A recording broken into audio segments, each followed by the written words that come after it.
Vienīgais no igauniem, kas ticis līdz fināla galdam un izgriezis pogas tautiešiem profesionāļiem, loģistikas menedžers Erki Hābanets.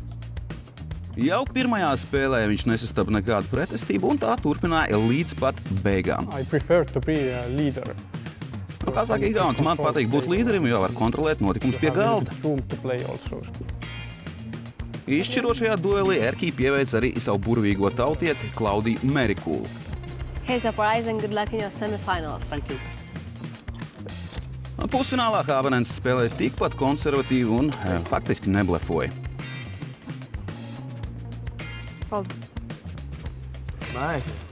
You're nice to meet you. Igaunis ar aiz muguras atstāja 3 profesionāļus un piekāpās tikai Kristiānam Andrulim. Pie fināla galda Erki Hābanenam ir slikta pozīcija, jo jāspēlē pēc viena no agresīvākajiem spēlētājiem Andruļu.